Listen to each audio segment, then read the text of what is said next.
नमस्कार दोस्तों, मैं समीर और आप सबका स्वागत है आपके अपने YouTube चैनल आर्यभट्ट में। दोस्तों, आज हम डिस्कस करने जा रहे हैं एडजॉइंट या एडजुगेट ऑफ ए स्क्वायर मैट्रिक्स। तो ये एडजॉइंट और एडजुगेट एक स्क्वायर मैट्रिक्स का होता क्या है, चलिए आज उसके बारे में थोड़ा जानते हैं। इसका हमको बाद में बहुत कुछ हेल्प करेगा हमारे आगे के कैलकुलेशंस के लिए, इन्वर्स पाने के लिए और ऐसे बहुत सारे चीज़ों के लिए ये हेल्प करेगा। तो मैं ऑलरेडी आपको बोल चुका हूँ एडजॉइंट और adjugate of a square matrix. Adjoint भी आप बोल सकते हो, एडजुगेट भी बोल सकते हो। तो कोई एक नाम हम लेते हैं। चलिए, फेमस जो है वो एडजॉइंट है, तो एडजॉइंट को ही लेते हैं। तो एक स्क्वायर मैट्रिक्स का एडजॉइंट होता क्या है, चलिए उसके लिए पहले हम एक स्क्वायर मैट्रिक्स ले जाते हैं। लेट ए हमारा वो स्क्वायर मैट्रिक्स है जो कि एन ऑर्डर का है, और चलिए उसका रिप्रेजेंटेटिव जो एलिमेंट है, उसको दिखाने वाला जो एलिमेंट है वो है ए आई जे। ठीक है, उसके साथ और भी कुछ चीज़ हमको यहाँ पे लेना पड़ेगा जिसकी ज़रूरत पड़ेगा। चलिए, सी आई जे हमारा को फैक्टर हम लेते हैं। लेट सी आई जे हमारा को फैक्टर है किसका ना, जो ए मैट्रिक्स का जो डिटर्मिनेंट है उसके जो एलिमेंट ए आई जे है उसके को फैक्टर को हम सी आई जे लिखेंगे। ये जानते हैं, ये पुराना नोटेशन है। मैं एक अलग सिंबल यूज़ करता हूँ यहाँ पे, अलग सा कोई symbol, C of A, C bracket में। इसका मतलब ये मल्टीप्लिकेशन नहीं है, मैं आपको याद दिला दूँ, कन्फ्यूजन होने की ज़रूरत नहीं है यहाँ पे। सी का मतलब है को फैक्टर और ए का मतलब है मैट्रिक्स ए। तो यह इसको मैं को फैक्टर मैट्रिक्स बोल सकता हूँ मेरे हिसाब से। सो को फैक्टर मैट्रिक्स ऑफ ए, तो ये है क्या, सी ऑफ ए, को फैक्टर मैट्रिक्स ऑफ ए। अगर मैट्रिक्स ए के सारे एलिमेंट ए आई जे को मैं उनके को फैक्टर सी आई के जगह पे बदल दूं, मतलब एलिमेंट को हटा दूं और उनके जगह पे उनके को फैक्टर को लिख लूं, तो मुझे एक नया मैट्रिक्स मिलेगा जिसमें खाली को फैक्टर्स होंगे। और वो मिला कहाँ से, कौन से मैट्रिक्स के एलिमेंट से ना, ए मैट्रिक्स के एलिमेंट से वो मिला है। इसलिए मैं उसको बोलूँगा इट इज़ ए को फैक्टर मैट्रिक्स ऑफ ए, मतलब एक को फैक्टर को एलिमेंट लेके बना हुआ मैट्रिक्स जो कि मैट्रिक्स ए से मिला है। ठीक है, सी ऑफ ए। तो यहाँ पे दोस्तों एडजॉइंट ऑफ ए, ये बहुत सिंपल फार्मूला है इसका। इसका एडजॉइंट, एक मैट्रिक्स का एडजॉइंट का फार्मूला होता है उसी को फैक्टर मैट्रिक्स का ट्रांसपोज। अब ट्रांसपोज समझते हो, रो को कॉलम बनाना है या फिर कॉलम को रो बनाना है, कोई एक काम करना है, रिजल्ट सेम होगा। चलिए थोड़ा इसको डिटेल में समझते हैं। समझने के लिए मैंने एक मैट्रिक्स ए ले लिया जिसमें जो 3x3 ऑर्डर का है। ठीक है, 3 रो है, 3 कॉलम है। अब A11 इस एलिमेंट का को फैक्टर को सिंबल वाइज में क्या लिखूंगा, आपको बोल चुका हूँ, C11। A12 के को फैक्टर को C12। ऐसे सारे एलिमेंट्स के मैं क्या करूँगा, उनको बदल दूंगा, उनको हटा दूंगा और उनके को फैक्टर को उनके जगह पे लिख लूँगा। अब को फैक्टर को हिसाब करना, को फैक्टर क्या होता है, उसका कैलकुलेशन का प्रोसेस हम प्रीवियस वीडियो में डिस्कस कर चुके हैं, तो यहाँ उसका ज़रूरत नहीं पड़ेगा।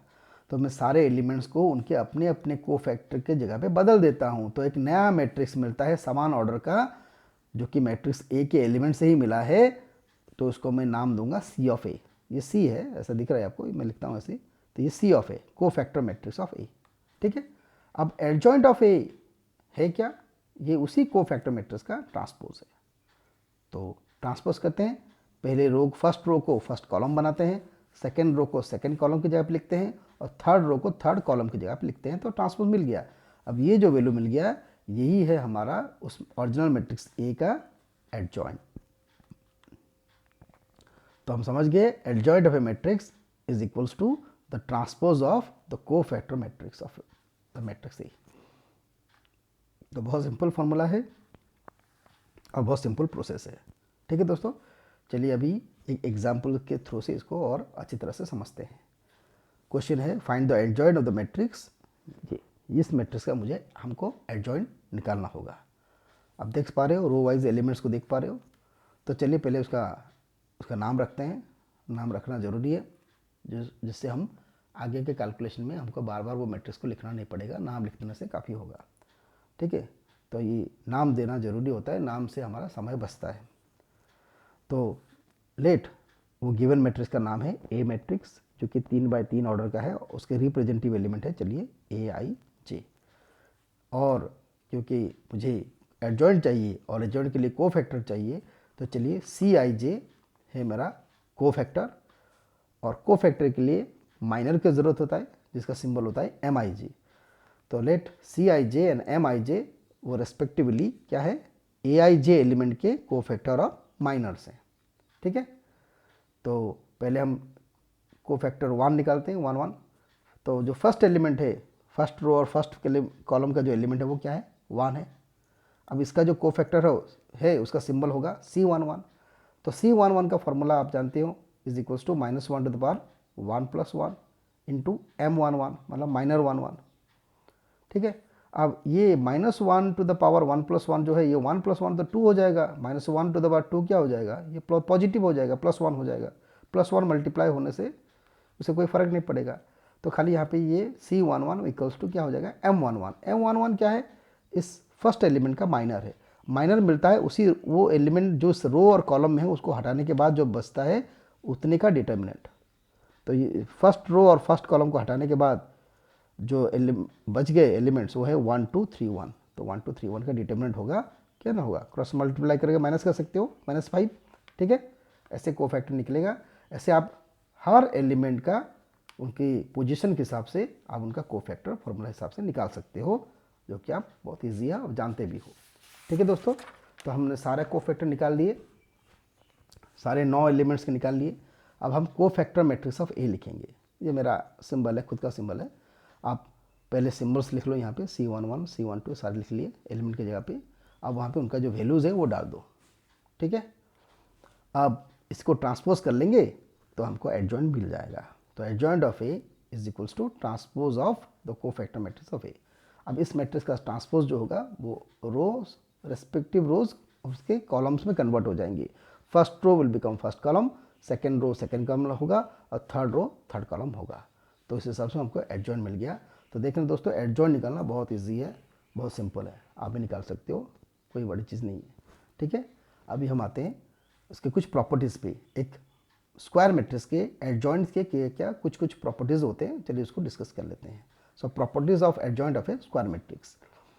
If A and B are square matrix of order N, चलिए ए और बी दो सेम ऑर्डर एन ऑर्डर के, दोनों को ऑर्डर सेम है, और वो क्या है, दोनों ही स्क्वायर मैट्रिक्स हैं, उनके ऑर्डर है एन ऑर्डर है दोनों का।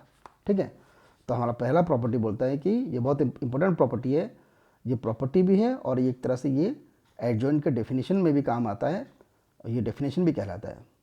अगर मैं एक मैट्रिक्स को उसके एडजॉइंट के साथ, एडजॉइंट भी एक मैट्रिक्स ही होता है, तो एक मैट्रिक्स और उसके एडजॉइंट मैट्रिक्स को मल्टीप्लाई करता हूँ तो उनका प्रोडक्ट कॉम्यूटेटिव होता है। मतलब product of A with adjoint A is equals to adjoint of A into A. समझे, इनका प्रोडक्ट हमेशा कॉम्यूटेटिव होता है, और वो एक पर्टिकुलर स्कालर मैट्रिक्स से इक्वल होता है। आप जानते हैं स्कालर मैट्रिक्स क्या होता है, स्कालर मैट्रिक्स एक डायगोनल मैट्रिक्स होता है जिसके नॉन डायगोनल एलिमेंट सब 0 होते हैं और डायगोनल एलिमेंट्स सारे के सारे इक्वल होते हैं। ठीक है, तो ये मैट्रिक्स ए का उसके एडजॉइंट मैट्रिक्स का जो प्रोडक्ट है वो फर्स्ट ऑफ ऑल कॉम्यूटेटिव है, सेकेंडली वो एक स्कालर मैट्रिक्स है, और वो उस स्कालर मैट्रिक्स का जो डायगोनल एलिमेंट है जो कि इक्वल होते हैं वो और कुछ नहीं, उसी मैट्रिक्स का डिटर्मिनेंट वैल्यू है। ये मैजिक है यहाँ पे, समझे। तो हम बोल सकते हैं कि एक मैट्रिक्स का एडजॉइंट मैट्रिक्स क्या होता है, अगर हमको कोई पूछा जाए तो हम उसका जो फॉर्मूला है कोफैक्टर का ट्रांसपोज, ये ना बोल के हम इसको भी यूज़ कर सकते हैं। हम कह सकते हैं कि एक मैट्रिक्स को अगर मैं उसके एडजॉइंट मैट्रिक्स के साथ मल्टीप्लाई करता हूँ तो मुझे रिजल्ट में एक सेम ऑर्डर का स्कालर मैट्रिक्स मिलता है जिसके डायगोनल एलिमेंट्स उसी मैट्रिक्स के डिटर्मिनेंट्स होते हैं। तो अगर एक मैट्रिक्स को मैं दूसरे मैट्रिक्स से मल्टीप्लाई कर रहा हूँ और रिजल्ट में मुझे सेम ऑर्डर का स्कालर मैट्रिक्स मिलता है जहाँ पे डायगोनल एलिमेंट्स उसी मैट्रिक्स के डिटर्मिनेंट्स से इक्वल हैं, तो मैं दूसरे वाले मैट्रिक्स को फर्स्ट मैट्रिक्स का एडजॉइंट मैट्रिक्स कहूँगा। समझे, या वो एक दूसरे के एडजॉइंट्स कहलाएंगे। ठीक है दोस्तों, चलिए इसको हम प्रूव भी कर सकते हैं। चलिए इसके लिए मैं मैट्रिक्स ए ले जाता हूँ जिसके एलिमेंट्स जो n बाय n ऑर्डर का है, जिसके रिप्रेजेंटेटिव एलिमेंट है ए आई जे। ठीक है, तो अगर मैं मैट्रिक्स ए को उसके एडजॉइंट मैट्रिक्स से मल्टीप्लाई करता हूँ तो होगा क्या, आप देख पा रहे हो एडजॉइंट्स मैट्रिक्स में होता क्या है ना, उसके जो को फैक्टर्स होते हैं वो ट्रांसपोज हो जाते हैं, वो उसके जो को फैक्टर वाले एलिमेंट्स होते हैं वो रो टू कॉलम में कन्वर्ट हो जाते हैं। ठीक है, मतलब यहाँ पे जो C11 है, C12 है, C13 है, वो एक्चुअली कॉलम में आ जाएगा। यहाँ पे वो एक्चुअली C11, C12 और C13 हो जाएगा।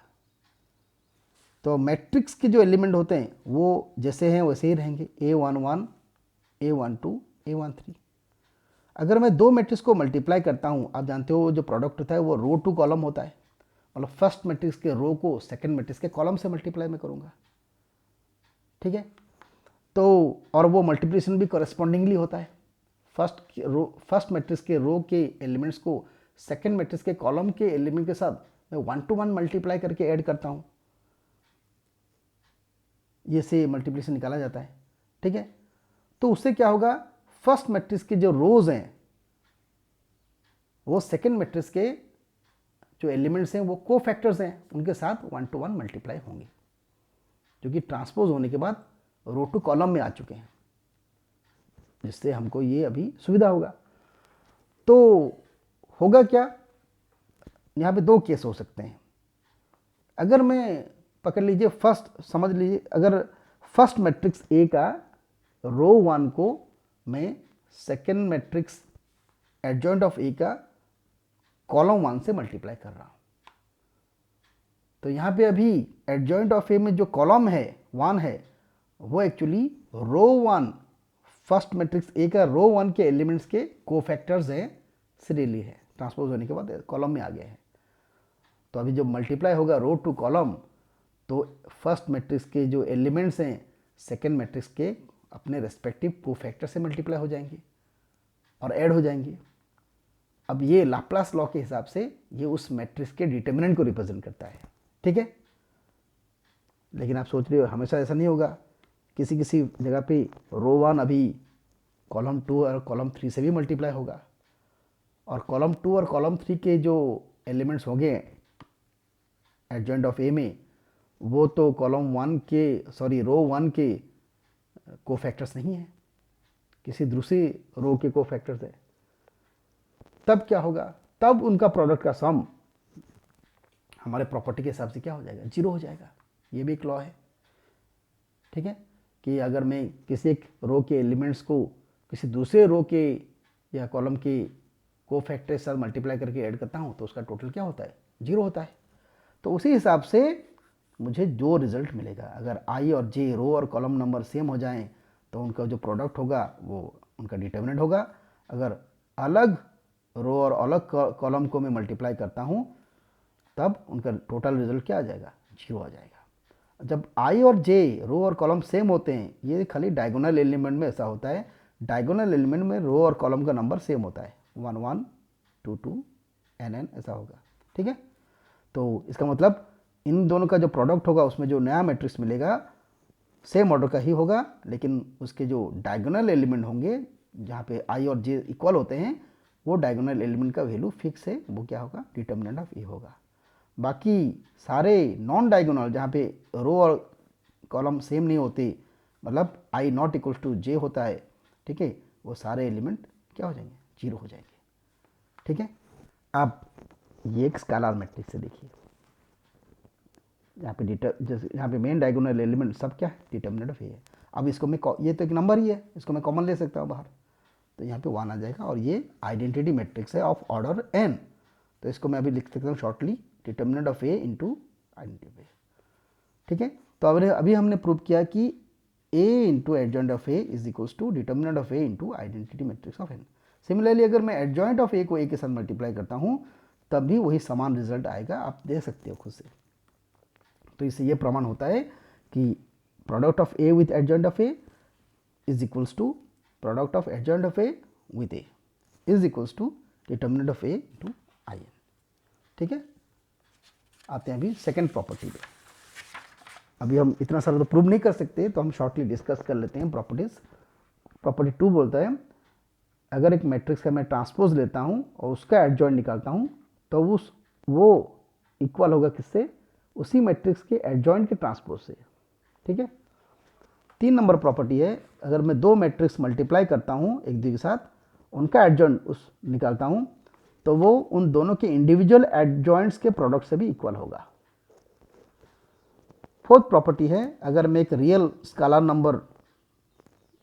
या नंबर एक मैट्रिक्स से मल्टीप्लाई करता हूँ और उसी मैट्रिक्स का मैं एडजॉइंट निकालता हूँ, तो वो इक्वल होगा जो ओरिजिनल मैट्रिक्स ए के एडजॉइंट्स के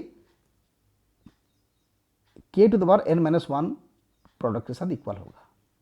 यहाँ पे k वो स्कालर है जो मैं यूज़ कर रहा हूँ। यहाँ पे मैं उस k को बाहर निकाल सकता हूँ, लेकिन उसको बाहर निकालने के लिए मुझे k का पावर n-1 लाना होगा। n है इस मैट्रिक्स A का ऑर्डर, तो उस ऑर्डर से एक कम पावर उसका आएगा बाहर अगर मैं उसको निकालना चाहूँ। ठीक है दोस्तों। 5th प्रॉपर्टी, अगर एक मैट्रिक्स है उसको मैं उसकी खुद के साथ m टाइम्स मल्टीप्लाई कर रहा हूँ और रिजल्ट में जो मैट्रिक्स है मैं उसका एडजॉइंट निकाल रहा हूँ, तो वो उसी मैट्रिक्स के एडजॉइंट को उसके खुद के साथ m टाइम्स मल्टीप्लाई करने के बराबर होगा। मतलब adjoint of a to the power m is equal to adjoint of a to the power m। ठीक है।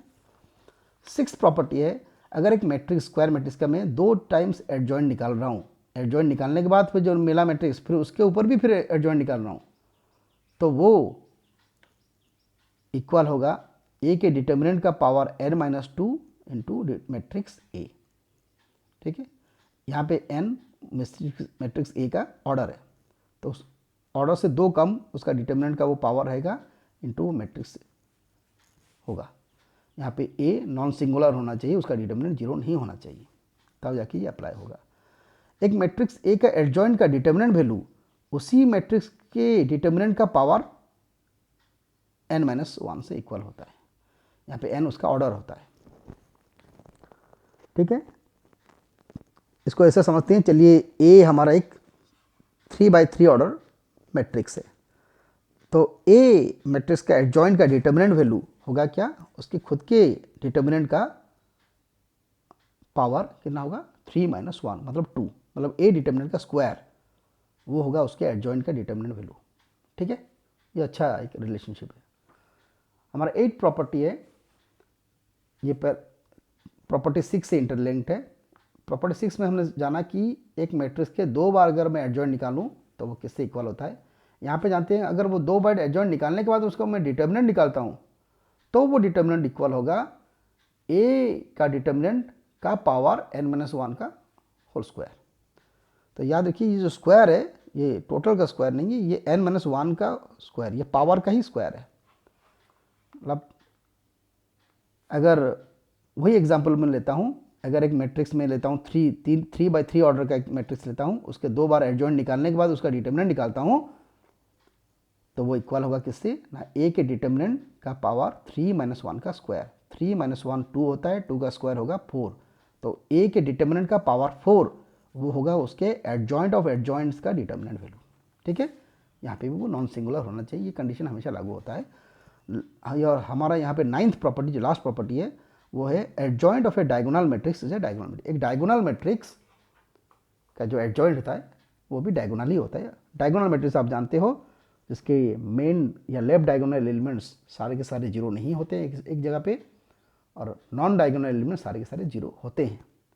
तो कुछ इसी तरह का मैट्रिक्स का एडजॉइंट भी वैसे ही दिखेगा, वो भी एक डायगोनल ही दिखेगा, डायगोनल ही होगा।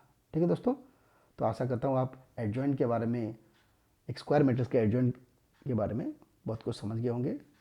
तो ये वीडियो देखने के लिए आपका बहुत बहुत धन्यवाद।